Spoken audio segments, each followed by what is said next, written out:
Assalamualaikum warahmatullahi wabarakatuh. Halo semuanya teman-teman, selamat malam, selamat datang kembali di channel kesayangan kita, channel Ilo Ekstrim. Dan dimanapun teman-teman berada, semoga teman-teman selalu dalam keadaan sehat walafiat tanpa kekurangan satu apapun. Amin amin ya robbal alamin. Pada kesempatan yang baik ini kami akan membawakan satu kisah dari Mas Untung Prasetyo dan kisah Bang Pian. Wow, kisah Bang Pian pasti keren banget ya teman-teman ya. Tapi sebelum kita masuk ke dalam kisahnya, buat teman-teman mungkin yang belum subscribe, bisa diklik dulu tombol subscribe, jangan lupa lonceng notifikasinya dinyalakan agar teman-teman selalu mendapatkan notifikasi dari konten-konten yang akan kami upload di setiap harinya. Dan kami juga ingin mengucapkan terima kasih ya kepada seluruh teman-teman yang sudah selalu hadir di setiap harinya, yang sudah selalu mendukung channel kami, karena teman-teman lah kami selalu bersemangat berkarya di setiap harinya. Dan gak pakai lama-lama lagi ya, gak pakai berbasa-basi lagi, langsung saja kita masuk ke dalam kisahnya.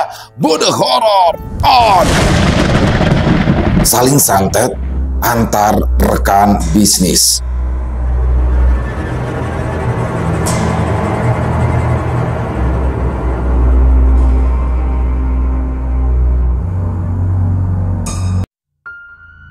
Pak Arif tidak menyangka jika dia akan mengalami sebuah penyakit aneh yang sudah 2 minggu belakangan ini dideritanya. Tubuhnya yang dulu bugar dan penuh semangat kini melemah. Seakan-akan energi hidupnya perlahan menghilang.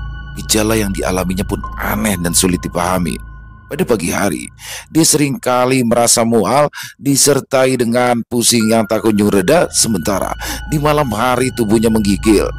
Meski udara sekitaran hangat, ada rasa berat di dadanya, tapi bukan rasa sakit fisik yang bisa dijelaskan secara medis, namun lebih seperti perasaan tertekan yang menindih dari dalam. Keluarga Pak Arif pun terlihat semakin khawatir. Bu Arini tidak bisa lagi menyembunyikan air mata saat melihat suaminya terbaring lemah di atas tempat tidur. Setiap hari dia merawatnya dengan penuh perhatian, menghiburnya dengan kalimat-kalimat penyemangat. Namun semakin hari semakin jelas terlihat bahwa Pak Arif semakin kehilangan semangat hidupnya. Dua anak mereka yang masih kecil sering bertanya mengapa ayahnya tidak lagi bisa bermain bersama mereka seperti dulu. Dan hal itu sungguh menambah kesedihan yang dirasakan oleh Bu Arini. Setiap ikhtiar sudah dicoba, dokter-dokter terbaik di kota besar telah didatangi, namun mereka hanya menggelengkan kepala, bingung dengan kondisi yang tidak menunjukkan hasil dari berbagai pemeriksaan medis. Hasil lab semuanya normal, tidak ada tanda-tanda penyakit serius yang biasa dijumpai. Ketika pihak medis tidak mampu memberikan jawaban, keluarga Pak Arif beralih pada solusi lain. Orang-orang pintar di beberapa daerah pun mulai didatangi. Ada yang menawarkan ramuan tradisional, doa-doa khusus, hingga ritual penyembuhan yang melibatkan kemenyan dan mantra-mantra kuno. Namun, tidak satupun dari mereka yang mampu menjelaskan atau bahkan meredakan gejala aneh yang terus menggerogoti tubuh Pak Arif. Beberapa di antara mereka mengatakan bahwa ini mungkin bukan penyakit biasa, tapi ada sesuatu yang sedang mengganggu hidup Pak Arif. Tapi tidak satupun dari mereka yang berani menyebutkan secara pasti apa itu. Hari-hari berlalu dengan kekhawatiran yang semakin dalam. Di dalam rumah, suasana terasa berat dan mencekam. Setiap langkah kaki terdengar nyaring di antara kesunyian yang tegang. Pak Arif sendiri mulai kehilangan harapan. Namun di dalam hatinya dia merasakan sesuatu yang lebih dari sekedar penyakit. Ada kehadiran yang aneh, seolah-olah dia tidak sedang sendirian meski tidak ada siapapun di sampingnya. Suatu malam, saat tubuhnya terasa semakin lemah, Pak Arif terbangun dari tidurnya dengan keringat dingin. Pandangannya kabur, tapi di sudut kamarnya dia melihat bayangan samar. Bayangan itu tampak melayang, tidak berbentuk jelas, namun ada aura yang membuatnya sulit bernafas. Dia ingin berteriak, namun suaranya tertahan di tenggorokan. Hanya mata yang bergerak memandang lekat ke arah bayangan itu yang perlahan semakin mendekat. Perasaan takut merayap ke dalam dirinya, tetapi bersama dengan itu ada pula rasa pasrah yang sulit untuk dijelaskan. Bayangan itu akhirnya lenyap setelah beberapa saat, meninggalkan Pak Arif yang masih ternganga. Tapi ada sesuatu yang berubah. Setelah kejadian itu, dia merasa seolah ada beban tak kasat mata yang hilang meski tubuhnya masih lemah. Untuk pertama kalinya dalam 2 minggu ini, dia bisa tidur dengan sedikit rasa lega. Kabar tentang kondisi Pak Arif yang semakin memburuk pun mulai menyebar luas di kalangan keluarga, sahabat, dan juga tetangga. Mereka berdatangan menjenguk, menunjukkan simpati dan memberikan dukungan dan berbagai saran untuk kesembuhannya. Beberapa dari mereka bercerita tentang berbagai penyembuh atau orang yang memiliki kemampuan di luar nalar, dan di antara banyak nama yang disebutkan, salah satunya ada nama Bang Pian. Pak Bambang, yang merupakan sahabat lama Pak Arif, datang untuk menjenguk sahabatnya itu dan menceritakan tentang seorang pemuda yang sudah sangat sering membantunya. Pak Bambang mengatakan, jika Bang Pian bukanlah orang sembarangan. Meskipun usianya masih muda, tapi dia dikenal memiliki kemampuan luar biasa dalam menghadapi masalah-masalah yang berhubungan dengan dunia gaib. Banyak orang yang pernah mendapatkan pertolongannya, baik untuk menyembuhkan penyakit misterius, mengusir makhluk tak kasat mata, ataupun sekedar mencari perlindungan dari hal-hal yang tak bisa dijelaskan oleh logika manusia. Pak Arif yang terbaring lemah di tempat tidur mendengarkan cerita ini dengan sisa-sisa kekuatan yang masih ada di dalam dirinya. Meski tubuhnya semakin lemah, ada sedikit harapan yang muncul dalam pikirannya. Keluarga yang sudah putus asa mulai mempertimbangkan untuk mencoba bertemu dengan Bang Pian. Tidak ada lagi pilihan yang tersisa. Dan jika memang ini adalah penyakit gaib, maka hanya seseorang dengan kemampuan khususlah yang bisa membantu. Bang Pian yang biasanya selalu ada di rumahnya kala itu menjadi sangat sulit untuk ditemui. Meskipun memiliki kemampuan khusus dalam hal-hal gaib, tapi keseharian Bang Pian sebenarnya cukup sederhana. Dia hanya bekerja sebagai security di sebuah restoran besar yang ada di wilayah Jakarta Selatan dengan jadwal kerja pasti seperti para pekerja lainnya. Namun tak mengapa, saat itu Pak Bambang sangat sulit untuk dapat bertemu dengan Bang Pian. Pak Bambang yang sudah berkali-kali mendatangi rumah Bang Pian bersama dengan Baba Ali selalu saja pulang dengan tangan hampa. Sementara itu, kondisi Pak Arif yang semakin parah pun membuat Pak Bambang semakin terdesak untuk menemukan Bang Pian. Setiap hari, dia berusaha mencari tahu keberadaan pemuda itu, bahkan mencoba mencarinya di restoran tempat Bang Pian bekerja. Namun usahanya itu sia-sia. Setiap kali Pak Bambang datang ke restoran, dia selalu mendapati bahwa Bang Pian sedang bertugas di shift yang berbeda atau bahkan sedang tidak bekerja karena ada urusan pribadi. Saking sulitnya untuk ditemui, Pak Bambang pun mengira jika Bang Pian seolah-olah sengaja menghindar atau enggan terlibat dalam sesuatu yang jauh lebih besar daripada yang diketahui orang-orang di sekitarnya. Namun, di tengah rasa putus asanya itu, Pak Bambang yang malam itu ditemani oleh Baba Ali akhirnya dapat bertemu dengan Bang Pian yang sedang bersantai di teras depan rumahnya. Nah, itu dia tuh. Alhamdulillah, si Piannya ada di rumah, Mas, seru Bapak Ali yang berdiri di depan pintu pagar rumah Bang Pian. Siapa ya? Maaf, kagak nerima sumbangan, celetuk Bang Pian sambil tersenyum ke arah Baba Ali dan Pak Bambang. Suwe bener dah lu ah, orang tua datang malah dikata mau minta sumbangan. Awas aja lu, keselepet baru tau rasa lu, gumam Baba Ali yang membuat Pak Bambang tersenyum.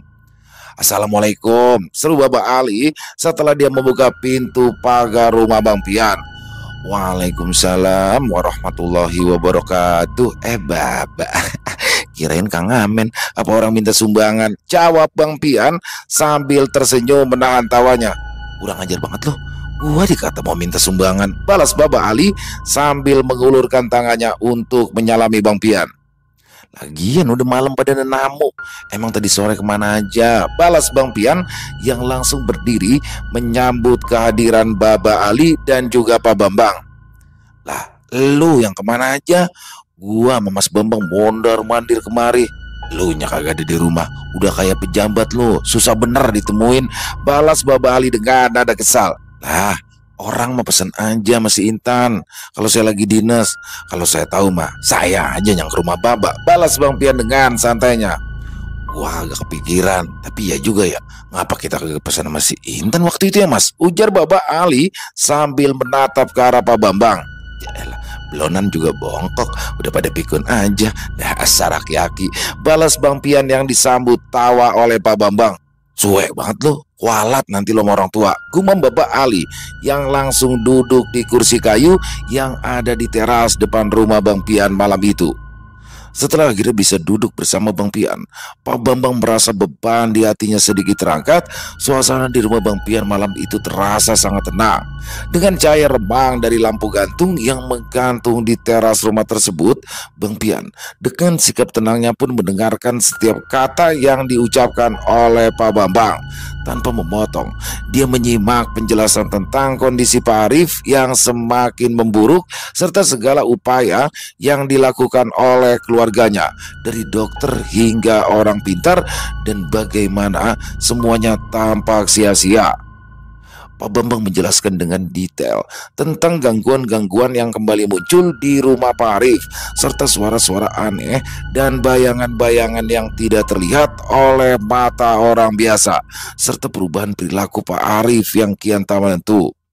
Bang Pian dengan wajah serius tetap diam mendengar hingga cerita Pak Bambang selesai. Sesekali dia mengangguk kecil, seolah sudah memahami apa yang sebenarnya terjadi.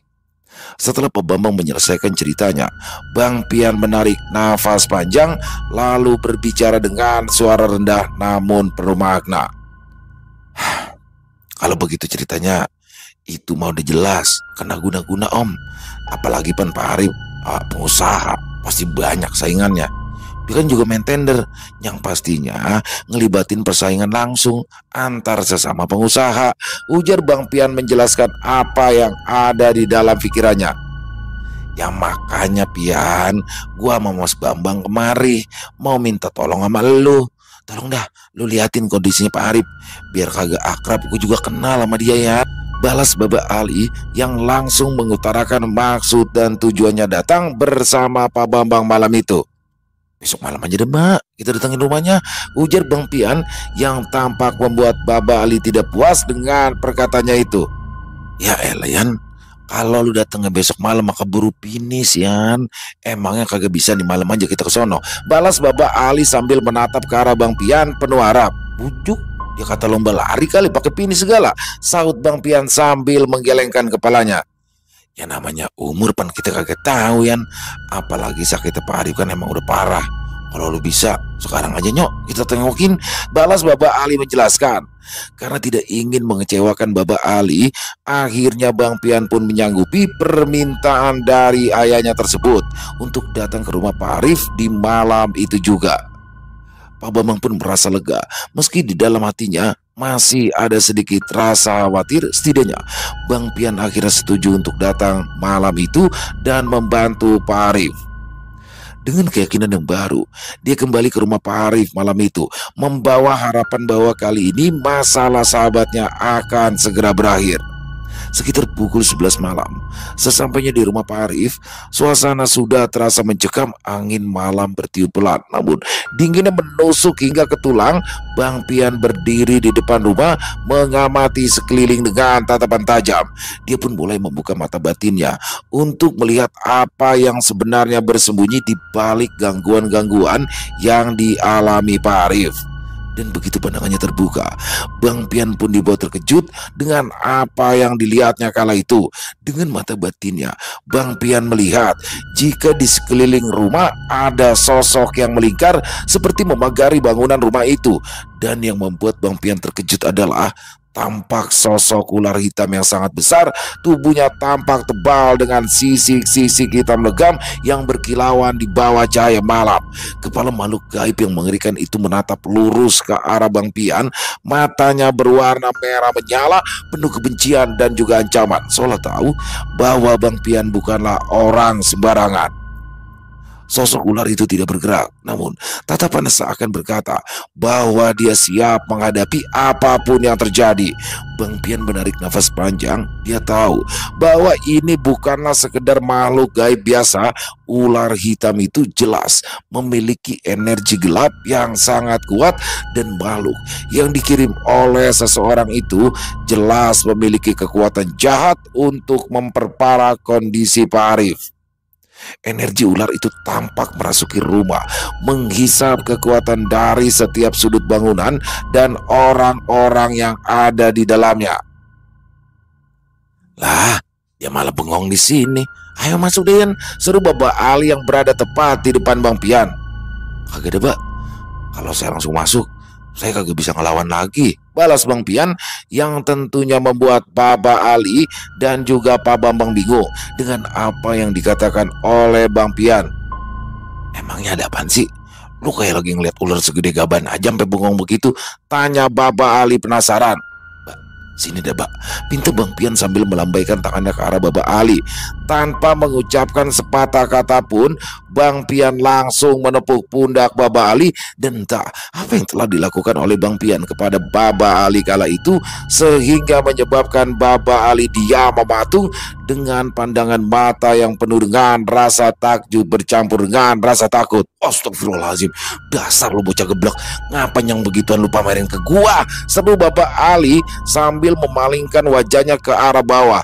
Bangun-bangun, makan nasi sama garam, imbu Bapak Ali sambil mengusap-usap dadanya. Oh, bukan lagi segede gaban tuh ular, tapi tuh ular segede bapaknya gaban, balas Bang Pian yang sudah membuka mata batin Bapak Ali malam itu.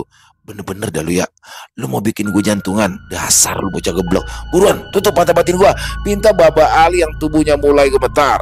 Tidak ingin terjadi sesuatu kepada Bapak Ali, Bang Pian pun kembali menepuk pundak sang ayah dan mulai membacakan doa. Lalu setelah itu Bapak Ali merasa jika udara di sekitarnya kembali normal dan penglihatan batinnya telah tertutup. Dasar lu bocah geblok, yang begitu nih pamerin ke gua. Ular kecil aja gua takut, apalagi yang segede gitu, Pian. Seru Bapak Ali sambil melayangkan kopiahnya ke arah Bang Pian. Ya udah, kalau begitu Baba aja Gisono yang masuk ke rumah Pak Arif, balas Bang Pian sambil mengusap kepalanya. Waduh, lu mah bener-bener ya, Yan, kayaknya lu pengen banget jadi anak yatim, ujar Bapak Ali yang sontak membuat Bang Pian dan Pak Bambang tersenyum. Maaf Bang Ali, tadi sampean melihat apa? Tanya Pak Bambang penasaran. Shh, gua ngeliat ular segede pohon kelapa lagi ngelingkar ngelilingin rumahnya Pak Arif, Mas, balas Bapak Ali dengan suara yang pelan. Om, sini deh Om, kalau penasaran biar saya unjukin. Seru Bang Pian sambil tertawa. Aduh, maaf Bang Pian, bukannya saya takut, tapi saya jujur, saya alergi kalau ngeliat ular, balas Pak Bambang sambil bergidik ngeri membayangkan sosok yang baru saja dilihat oleh Bapak Ali. Ini ular Pak Bambang, bukannya ulet. Dia kata ulet serit kali bikin alergi gatal, gumam Bang Pian sambil menatap tajam ke arah sosok makhluk gaib yang juga menatap tajam ke arahnya. Setelah itu Bang Pian segera merapatkan tangan dan memulai doa-doa pelindung. Gerakannya tenang, namun penuh keyakinan. Setiap bacaan yang keluar dari mulutnya terasa seperti cahaya yang perlahan menembus kegelapan di sekitarnya. Ular hitam itu mulai merespon, tubuhnya bergeliat, memperlihatkan ketidaknyamanan.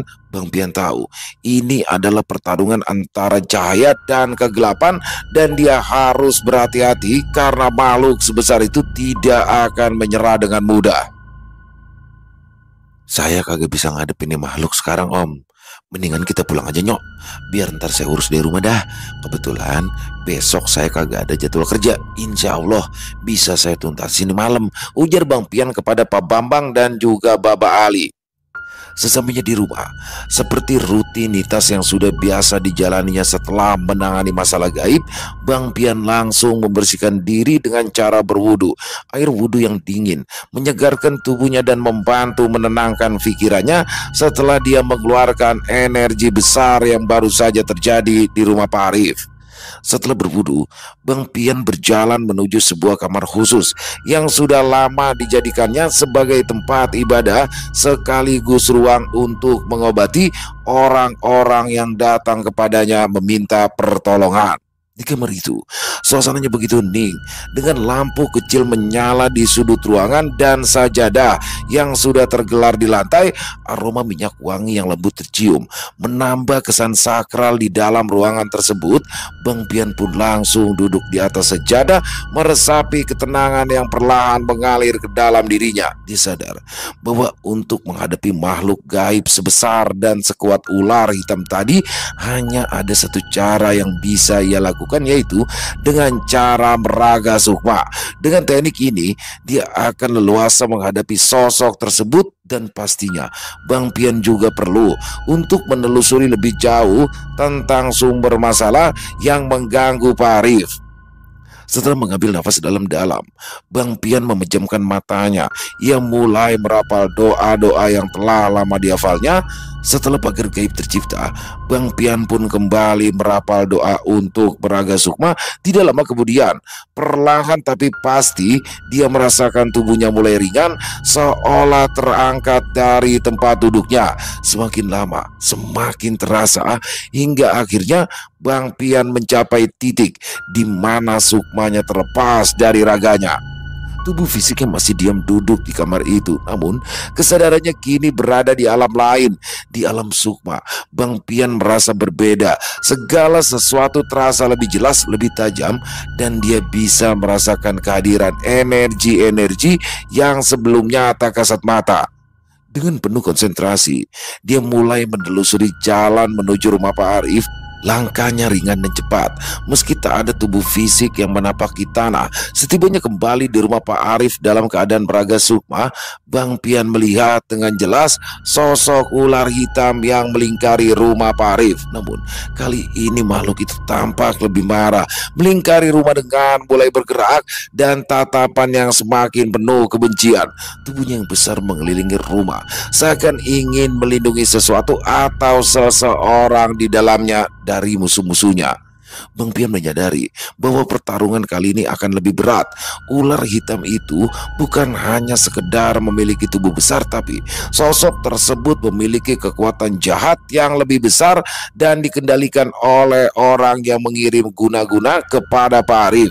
Karena tidak ingin bertarung sendirian, Bang Pian pun memutuskan untuk memanggil dua sosok yang selama ini selalu membantunya dalam menghadapi makhluk-makhluk gaib yang kuat. Dia pun membaca doa-doa pemanggilan. Suaranya bergema di dalam alam sukma yang diiringi dengan udara di sekitaran yang mendadak berubah. Dan tidak lama kemudian muncullah sosok Wiratungga, sang golok gaib kembar yang selama ini menjadi senjatanya. Golok tersebut tampak berkilauan, meskipun di alam gaib cahayanya seakan menembus kegelapan yang mengelilingi rumah Pak Arif. Selain dapat menjadi sosok seperti seorang pendekar, Wiratungga adalah senjata yang tidak hanya mampu memotong secara fisik, tetapi juga memiliki kekuatan spiritual untuk melawan makhluk-makhluk gaib. Tidak lama setelah itu, muncul pula sosok Kemamang Abang, makhluk gaib setengah manusia yang berwujud besar dan menyeramkan, namun selalu membantu Bang Pian. Kemamang Abang adalah sosok yang memiliki kekuatan luar biasa dalam hal energi gaib dan sering membantu Bang Pian dalam pertarungan gaib yang berat. Dengan tubuhnya yang berwarna merah menyala dan mata berkilau tajam, kehadirannya menambah keyakinan Bang Pian bahwa mereka bisa mengalahkan ular hitam ini. Dengan dua sahabat gaib di sisinya, Bang Pian pun langsung mempersiapkan diri. Dia tahu bahwa ular hitam itu akan menyerang dengan ganas. Kali ini sosok ular itu tampak mulai bergerak, dan semakin lama gerakannya semakin cepat, melingkari rumah dengan gerakan berputar, seolah mencoba mencari celah untuk mulai menyerang Bang Pian. Namun dengan Wiratungga di tangannya dan Kemamang Abang yang berdiri di belakangnya, Bang Pian siap untuk menghadapi serangan tersebut. Sosok ular hitam itu pun mulai melesat ke arah mereka dengan kecepatan yang luar biasa, tetapi Bang Pian dengan tenang tenang mengayunkan Wiratungga hingga menciptakan garis cahaya yang memotong udara. Golok gaib kembar itu menembus kekuatan makhluk tersebut hingga membuat tubuh menggeliat, mengeluarkan suara mendesis yang menyeramkan, dan secara perlahan luka yang ditimbulkan oleh sabetan golok Wiratungga mulai terlihat. Kemamang Abang dengan kekuatannya segera maju dan dengan tangan besarnya ia menangkap tubuh ular tersebut hingga menahan gerakannya. Sosok makhluk merah itu menggunakan kekuatannya untuk menahan energi gelap yang terpancar dari ular tersebut. Ular hitam itu meronta, namun semakin kuat dia meronta, semakin kuat pula Kemamang Abang menekannya hingga semakin lemah perlawanan ular tersebut. Bang Pian kemudian memusatkan seluruh kekuatan spiritualnya pada dua golok kembar yang ada di kedua tangannya. Dengan sebuah energi yang kuat, dia mengayunkan golok itu sekali lagi, dan kali ini langsung ke arah kepala ular hitam tersebut. Serangan itu menghasilkan cahaya terang yang memancar serta suara dentuman yang sangat keras hingga memecah energi gelap yang mengikat makhluk gaib itu. Ular hitam tersebut mengeluarkan raungan terakhir sebelum tubuhnya mulai memudar dan menghilang sepenuhnya dari alam sukma. Dengan hilangnya ular hitam itu, suasana di sekitaran rumah Pak Arif perlahan menjadi lebih tenang. Bang Pian merasakan beban yang besar telah terangkat, namun dia tahu jika ini hanya satu bagian dari tugasnya. Meskipun ular hitam itu sudah berhasil dikalahkannya, masih ada pertanyaan yang harus dijawab. Siapa orang yang mengirim makhluk itu dan apa alasannya? Dengan tenang, Bang Pian menoleh ke arah Kemamang Abang dan memberikan isyarat untuk tetap berjaga di sekitaran rumah Pak Arif. Sementara itu, dia tahu langkah berikutnya adalah menghadapi sosok dukun yang mengirimkan guna-guna tingkat tinggi itu kepada Pak Arif. Setelah beberapa saat berada dalam kewaspadaan, suasana di sekitaran rumah Pak Arif terasa semakin tegang. Udara yang tadinya tenang mendadak terasa berat, seolah energi gaib mulai terkumpul di satu titik. Bang Pian yang masih berdiri dengan dua golok kembar di tangannya dan ditemani Kemamang Abang merasakan kehadiran seseorang yang memang telah ia nantikan. Dari kejauhan, kabut tipis perlahan muncul menyelimuti halaman depan rumah, dan dari dalam kabut tersebut muncul sosok yang perlahan mendekat yang bayangannya semakin jelas seiring ia melangkah lebih dekat. Sosok itu adalah seorang lelaki tua dengan pakaian serba hitam. Matanya memancarkan aura kebencian dan wajahnya yang keriput tampak tegang penuh amarah. Di kepalanya terikat sebuah ikat kepala yang terlihat seperti belangkon, memberikan kesan bahwa dia bukan orang sembarangan. Meskipun tubuhnya mungkin sudah rentah, tetapi energi gelap yang mengelilinginya menunjukkan bahwa dia masih sangat kuat. Bang Pian menatap tajam sosok lelaki tua itu. Dia yakin jika sosok lelaki tua yang ada di hadapannya adalah sosok yang mengirimkan guna-guna berbentuk ular hitam untuk menghancurkan Pak Arif. Tanpa mengucapkan sepatah kata pun, lelaki tua itu berdiri di depan Bang Pian hanya beberapa meter dari tempat Bang Pian berada. Kabut di sekitaran terasa semakin pekat, seakan menambah kekuatan dari sosok lelaki tua tersebut. Bocah kurang ajar, apakah kamu datang untuk menghentikanku? Gumamnya dengan nada suara rendah namun penuh ancaman. Meskipun dia tidak berbicara dengan keras, kata-katanya bergema di udara malam, seakan menembus keheningan di sekitaran. Bang Pian dengan tenang merapatkan tangannya pada Wiratungga, memastikan dia siap untuk menghadapi apapun yang akan terjadi. Lah, bukannya bapak yang kurang ajar, udah nyakitin orang dan hampir aja tuh ngabisin nyawanya, balas Bang Pian dengan suara yang tegas. Saya mah datang kemari bukan bermaksud ngajak berkelahi, tapi saya mau bapak udahin daya perbuatan bapak yang udah bikin seseorang terbaring lemah tuh. Kagak berdaya dia kayak gitu, imbu Bang Pian lagi. Lelaki tua itu tertawa pelan, sebuah tawa yang dingin dan penuh keangkuhan. Kau tidak tahu permasalahan yang sesungguhnya, anak muda. Jika kau tahu, mungkin kau akan berpikir dua kali untuk membantu orang itu, balas sosok lelaki tua itu sambil mengangkat tangannya. Dan dari telapak tangannya terpancar energi gelap yang mulai berputar-putar di udara. Jika kau memaksa untuk terus membela orang itu, maka aku yang sudah menguasai ilmu hitam ini lebih lama daripada usiamu akan membuatmu menyesal selamanya. Imbus sosok lelaki tua itu lagi. Kemamang Abang yang berdiri di belakang Bang Pian mulai bergerak maju, menandakan jika ia siap untuk bertarung. Sosok besar berwarna merah itu mengeluarkan suara berat, memperlihatkan kekuatan yang siap untuk menahan energi gelap yang mungkin akan dikeluarkan oleh lelaki tua itu. Namun Bang Pian memberikan isyarat agar Kemamang Abang tetap tenang, karena sejatinya Bang Pian akan memilih bermediasi terlebih dulu sebelum ia melakukan pertarungan gaibnya. Akan tetapi dengan satu gerakan cepat, lelaki tua itu meluncurkan energi gelap ke arah Bang Pian. Energi itu seperti angin topan yang berputar cepat, membawa kekuatan gaib yang berbahaya. Namun Bang Pian dengan sigap mengangkat Wiratungga dan mengayunkannya ke arah serangan itu. Golok kembarnya itu pun memancarkan cahaya terang, menebas setiap energi gelap yang dikirimkan oleh lelaki tua tersebut, membuatnya hancur berkeping-keping di udara sebelum sempat mengenai Bang Pian. Melihat serangannya dipatahkan, lelaki tua itu mengerutkan kening, wajahnya berubah lebih serius, dan dari tubuhnya terpancar aura yang semakin gelap. Dia tampaknya menyadari bahwa Bang Pian bukanlah lawan sembarangan, dan ini membuatnya semakin waspada. Ini kalau Bapak terus-terusan nyerang saya nih ya, jangan nyalain saya nih kalau Bapak bakalan ikut nyusul ular peliharaan Bapak tadi, ujar Bang Pian dengan tegas. Hebat, sungguh anak muda yang hebat. Tapi sayang, kesaktianmu malah kau gunakan untuk membantu orang jahat, orang yang telah mencelakai orang lain yang dianggap menjadi pesaing. Balas sosok lelaki tua itu yang sontak membuat Bang Pian terkejut. Lah, maksud Bapak bagaimana nih? Bukannya Bapak yang diminta sama orang bakal nyakitin Pak Arif? Tanya Bang Pian yang penasaran. Kau salah anak muda. Kalau kau berpikir aku yang memulai semua ini, maka kau berada dalam kesalahan yang fatal. Balas sosok lelaki tua tersebut yang dengan perlahan menurunkan energi gelapnya. Aku hanya diminta oleh seseorang yang telah disakiti oleh orang yang bernama Arif Setiawan itu.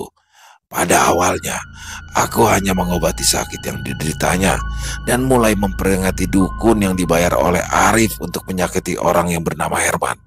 Tapi baik dukun maupun Arif tidak bergeming. Dia terus saja menyerang Herman. Maka dari itulah aku membalasnya dengan mengirimkan kembali guna-guna yang akhirnya membuat Arif tidak berdaya. Imbus sosok lelaki tua itu menjelaskan. Waduh, apa jadi ribet begini ya urusannya, ujar Bang Pian sambil meminta sosok Wiratungga untuk terbang melayang di sisi kanan dan kiri tubuhnya. Selama ini aku tidak pernah mau mengirimkan penyakit untuk seseorang, tapi karena orang itu sudah melampaui batasnya, maka aku putuskan untuk membalasnya. Balas sosok lelaki tua itu. Yaudah deh Pak, kalau begitu mending kita damai aja ya. Biar nanti saya bantu juga nih bakal ngobatin Pak Herman, pinta Bang Pian yang sepertinya langsung disetujui oleh sosok lelaki tua tersebut. Setelah beberapa saat bersiap untuk bertarung, suasana mendadak berubah ketika lelaki tua itu yang kemudian memperkenalkan dirinya sebagai Mbah Teguh mengurungkan niat untuk melanjutkan pertempuran.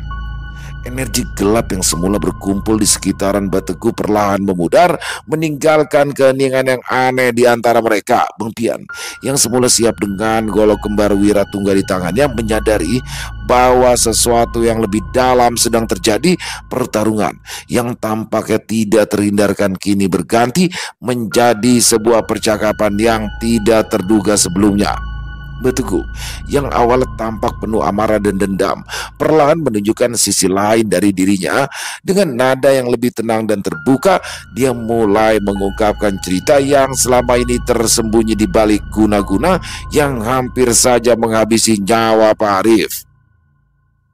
Menurut Mbah Teguh, dirinya bukanlah sekedar pelaku guna-guna yang penuh kebencian, melainkan seseorang yang diminta untuk membantu menyelesaikan masalah yang menimpa Pak Herman, seorang kenalan lama yang tengah dalam masalah besar. Mbak Teguh menjelaskan bahwa Pak Herman sebelumnya mendapatkan kiriman guna-guna dari seseorang yang ia percayai sebagai Pak Arif. Guna-guna itu telah membuat Pak Herman jatuh sakit parah, hampir sama seperti yang kini dialami Pak Arif. Karena merasa putus asa dan tidak tahu harus berbuat apa, Pak Herman lalu meminta bantuan kepada Mbak Teguh, seorang dukun tua yang memiliki ilmu tinggi dalam menangani hal-hal gaib. Dengan kaliannya, Mbak Teguh mencoba untuk mengobati Pak Herman dan mengembalikan guna-guna itu ke pengirimnya yang ia yakini adalah Pak Arif. Bang Pian mendengarkan dengan seksama. Perlahan dia mulai melihat gambaran yang lebih besar. Masalah ini bukan hanya tentang satu pihak yang melakukan guna-guna, tetapi sebuah rantai konflik yang lebih dalam. Ada ketidakjelasan, kesalahpahaman dan dendam yang terpendam antara kedua belah pihak, yang akhirnya mengarah pada saling balas dendam melalui cara-cara gaib. Meskipun memiliki ilmu yang kuat, tapi Mbak Teguh tampaknya juga terperangkap dalam siklus kebencian itu. Dia tidak menyadari bahwa dalam usahanya untuk membantu Pak Herman, dia malah memperparah keadaan dengan melibatkan ilmu hitam yang justru semakin memecah belah hubungan di antara mereka. Dan setelah perbincangan itu, terlihat ada kesadaran yang mulai tumbuh di dalam diri Mbak Teguh. Dia menyadari bahwa apa yang dia lakukan tidaklah sepenuhnya benar, dan mungkin dia telah menjadi alat dalam konflik yang lebih besar daripada yang ia pahami. Bang Pian memahami bahwa tugasnya tidak hanya untuk mengakhiri guna-guna ini, tetapi juga untuk memutus rantai balas dendam dan kesalahpahaman yang terjadi. Dia mulai merencanakan langkah selanjutnya yang bukan hanya bertujuan menyelamatkan Pak Arif, tetapi juga menyelesaikan konflik antara kedua belah pihak ini dengan cara yang damai. Mbak Teguh yang semula penuh amarah kini tampak lebih tenang. Dia sadar bahwa ada cara lain untuk menyelesaikan masalah ini tanpa melibatkan ilmu hitam lagi. Dengan adanya perbincangan ini, perlahan jalan menuju perdamaian mulai terbuka, meskipun jalan itu masih panjang dan juga penuh dengan tantangan. Bang Pian juga menyadari bahwa untuk menyelesaikan masalah ini sepenuhnya, dia harus mendekati kedua belah pihak, baik Pak Arif maupun Pak Herman, dengan hati-hati. Apa yang telah terjadi di antara mereka bukan hanya masalah guna-guna, tetapi juga kesalahpahaman yang membutuhkan penyelesaian dengan kebijaksanaan dan pengampunan. Pertarungan mungkin telah terhindar malam itu, tetapi misi Bang Pian masih jauh dari kata selesai. Keesokan harinya, Bang Pian memutuskan untuk segera bertindak. Setelah sholat subuh, dia bersiap-siap untuk menemui Pak Bambang. Pagi itu, udara segar mengiringi niat baiknya, meski ada rasa waspada yang masih tersisa. Setelah pertemuannya dengan Mbak Teguh, sesampainya di rumah Pak Bambang, Bang Pian menceritakan rencananya untuk kembali ke rumah Pak Arif. Pak Bambang yang selalu setia membantu sahabatnya itu segera setuju untuk ikut serta. Namun Bapak Ali, ayah dari Bang Pian, kali ini berhalangan hadir karena ada urusan penting yang tidak bisa ditunda. Sebagai gantinya, Bapak Ali menitipkan salam dan doa untuk kesembuhan Pak Arif dan berharap masalah ini segera terselesaikan. Sebelum mereka berangkat, Bang Pian merasa perlu menjelaskan kepada Pak Bambang tentang apa yang sebenarnya terjadi di hadapan Pak Bambang. Bang Pian membuka rahasia di balik guna-guna yang menimpa Pak Arif. Dia menceritakan pertemuannya dengan Mbak Teguh, seorang dukun sakti yang dipekerjakan oleh Pak Herman, dan dari penjelasan itu terungkaplah bahwa Pak Herman merasa hidupnya terganggu oleh guna-guna yang dia yakini berasal dari Pak Arif. Ia lalu meminta bantuan kepada Mbak Teguh untuk menyembuhkan dirinya. Mbak Teguh pun melakukan ritual gaib untuk menyembuhkan Pak Herman serta mengembalikan guna-guna tersebut kepada Pak Arif. Bang Pian juga mengungkapkan bahwa konflik ini bermula dari kesalahpahaman antara Pak Arif dan Pak Herman yang tampaknya berakar pada urusan bisnis yang tidak terselesaikan. Pak Arif yang merasa jika Pak Herman adalah pesaing bisnisnya yang kuat, merasa perlu untuk menyingkirkan Pak Herman dengan cara yang sangat kejam, yaitu dengan mengirimkan guna-guna ilmu hitam. Beruntungnya, Mbak Teguh hadir di saat yang tepat hingga mampu mengobati Pak Herman. Tapi sayang, masalah tidak berhenti sampai di situ saja. Pak Herman yang merasa dikhianati oleh ulah Pak Arif meminta kepada Mbak Teguh untuk membalaskan dendamnya dan melakukan serangan gaib sebagai bentuk pembalasan. Sesampai di rumah Pak Arif, walau sempat bingung untuk menyampaikan tentang apa yang telah diketahuinya, akhirnya Bang Pian pun mendapatkan kesempatan untuk menjelaskan kepada Pak Arif. Setelah Pak Bambang memperkenalkan Bang Pian kepada Pak Arif dan juga Bu Arini serta keluarganya di dalam kamar Pak Arif, Bang Pian dengan tegas mulai menyebut nama Pak Herman ketika dia sedang mengobati Pak Arif. Pak Arif yang terbaring lemah tampak terkejut kalau mendengar nama itu disebut. Di tengah proses pengobatannya, wajahnya berubah. Sorot matanya mencerminkan kekhawatiran yang dalam. Di sampingnya, Bu Arini dan keluarganya tampak bingung. Mereka tidak memahami sepenuhnya tentang apa yang terjadi, namun mereka bisa merasakan bahwa ada sesuatu yang besar dan penting yang akan terungkap. Bang Pian melanjutkan pengobatannya sambil mengungkapkan tentang apa yang telah diketahuinya dari pertemuannya dengan Mbak Teguh. Dia menjelaskan bahwa Pak Herman yang merasa hidupnya hancur akibat guna-guna telah meminta bantuan Mbak Teguh untuk membalas guna-guna yang dia yakini berasal dari Pak Arif. Saat mendengar penjelasan itu, Pak Arif tampak semakin gelisah, namun dia tetap diam. Sorot matanya tidak lagi sekedar kaget, melainkan kini dipenuhi rasa bersalah yang sulit untuk disembunyikan. Pak Arif tahu bahwa ini adalah saatnya untuk berbicara, dan pada akhirnya setelah beberapa saat terdiam, dia mengakui perbuatannya. Dengan suara pelan dan berat, dia menjelaskan kepada Bang Pian dan Pak Bambang bahwa beberapa bulan sebelumnya dia memang mengirimkan guna-guna kepada Pak Herman melalui seorang dukun yang ia bayar. Saat itu, Pak Arif merasa bahwa Pak Herman telah menipunya dalam urusan bisnis, dan dalam kemarahannya, dia mengambil keputusan yang salah. Dia mencari dukun untuk membalas apa yang ia anggap sebagai ketidakadilan yang dilakukan Pak Herman terhadap dirinya. Namun, setelah mengirim guna-guna itu, Pak Arif mulai dihantui oleh rasa bersalah. Meskipun dia tidak langsung merasakan akibat dari tindakannya, dia tahu bahwa jalan yang dia tempuh bukanlah jalan yang benar. Dan sekarang, ketika guna-guna itu kembali kepadanya dalam bentuk serangan yang lebih kuat, dia sadar bahwa apa yang dia lakukan telah menciptakan lingkaran setan yang berbahaya. Bu Arini yang mendengar pengakuan dari suaminya itu tampak syok dan tak percaya. Air matanya mulai mengalir, namun dia tetap diam, mencoba memahami situasi yang baru saja terungkap. Di sisi lain, keluarga yang lain hanya bisa saling memandang, bingung dan cemas tentang apa yang akan terjadi selanjutnya. Bang Pian yang sudah menduga akan adanya pengakuan seperti ini tetap tenang. Dia tahu bahwa pengakuan Pak Arif adalah langkah awal yang penting untuk menyelesaikan masalah ini. Dengan hati-hati, Bang Pian menjelaskan bahwa meskipun perbuatan Pak Arif salah, ada cara untuk memperbaiki semuanya. Namun itu hanya bisa dilakukan jika Pak Arif dan Pak Herman sama-sama setuju untuk mengakhiri permusuhan ini dan meminta maaf satu sama lain.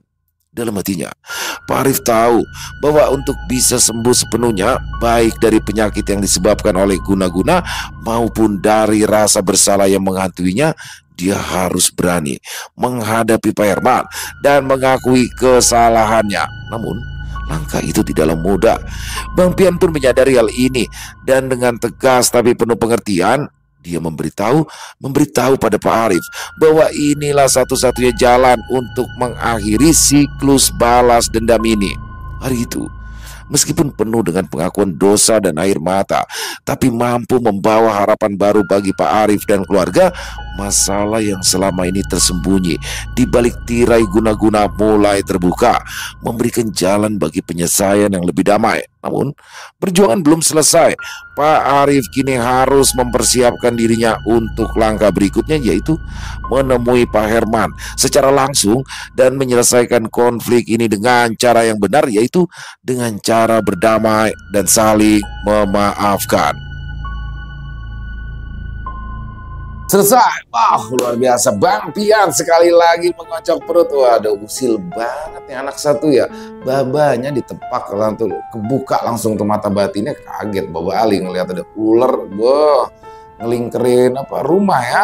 Dan bagaimana ular itu kata Baba Ali segede pohon kelapa. Usil banget Bang Pian. Tapi sebenarnya bukan usil ya, maksudnya dia menjaga supaya babanya tuh nggak masuk ke dalam rumahnya karena memang situasinya itu berbahaya. Jadi sebenarnya di sini bukan Bang Pian seperti anak durhaka atau apa enggak, atau bicara yang keterlaluan. Sebenarnya tujuan Bang Pian adalah mengingatkan Mbak jangan masuk ke situ Mbak, bahaya tuh rumah. Jadi lebih ke situ ya teman-teman. Dan luar biasa di sini bagaimana seorang Bang Pian dengan ikhlas menolong, dan kalau udah nolong all out ya. Jadi benar-benar diselesaikan, dikelarin benar-benar tuh. Dan bagaimana di sini menariknya juga terjadi negosiasi, pertempurannya hanya dengan si ular itu aja, siluman ular. Tapi ketika sudah berhadapan-hadapan dengan dukun yang bernama Mbah Teguh, ternyata baru diketahuilah di mana titik permasalahannya. Cowok sama cowok ada masalah bisnis, saling santet. Nggak banget ya. Jadi kalau cowok sama cowok ya, cowok itu ya ngomong, ada masalah ngomong, ada yang nggak suka ngomong. Kalau memang kita salah tanpa kita sadari, kita minta maaf ya. Apabila ada yang salah dari rekan kita tegur, kita sadarkan kesalahannya, lalu kita berjalan lagi dengan baik. Itu cowok banget baru tuh. Tapi kalau wah ini dia keselin nih kan, santai tetret. Terus dari sana balas lagi santet. Waduh, enggak banget, jangan ya. Jadi itu banyak sekali hikmah yang bisa kita ambil dalam kisah barusan. Terima kasih Mas Untung Prasetyo. Dan semoga kisah barusan bisa menghibur teman-teman semua ya, para pecinta penikmat horor misteri, lebih khususnya lagi kepada para subscriber dari channel ILO Extreme. Dan silakan buat yang punya komentar lain, yang punya pendapat lain, bisa menuliskan di dalam kolom komentar, ataupun hanya sekedar saling menyapa. Insya Allah kami akan menjawab satu persatu. Buat teman-teman yang suka dengan videonya, bisa diklik tombol like atau tombol jempolnya. Dan buat yang belum subscribe, jangan lupa ayo dong diklik tombol subscribe-nya. Lonceng notifikasinya juga dinyalakan agar teman-teman selalu mendapatkan notifikasi dari konten-konten yang akan kami upload di setiap harinya. Untuk channel ILO Extreme, kami upload tiap hari teman-teman, setiap jam 7 malam waktu Indonesia bagian Barat. Dan oh iya, buat teman-teman mungkin yang punya kisah horor misteri ya, yang diangkat dari kisah nyata yang berdasarkan pengalaman pribadi, apabila mungkin berkenan dibawakan di channel kami, silakan bisa mengirimkannya ke nomor telepon yang ada di bawah sini. Dan bebas, dalam bentuk tulisan boleh, dalam bentuk rekaman suara boleh, pokoknya senyamannya teman-teman aja. Buat teman-teman yang sudah mengirimkan kisah, kami ucapkan terima kasih. Buat teman-teman yang sudah mengirimkan kisah tapi belum sempat dibawakan, harap bersabar dulu karena harus melalui proses penggarapan terlebih dahulu ya teman-teman. Dan di akhir kata, saya ILO mengucapkan permohonan maaf apabila mungkin dalam pembawaan kisahnya ada kata-kata saya yang salah ataupun ada kata-kata saya mungkin yang kurang berkenan. Saya mohon dibukakan pintu maaf yang seluas-luasnya, dan sampai berjumpa lagi di konten-konten kami selanjutnya yang pasti tidak kalah ngerinya, yang pasti tidak kalah seram, yang masih bersama saya ILO di channel ILO Extreme. Salam sehat, sukses selalu untuk kita semua. Wassalamualaikum warahmatullahi wabarakatuh.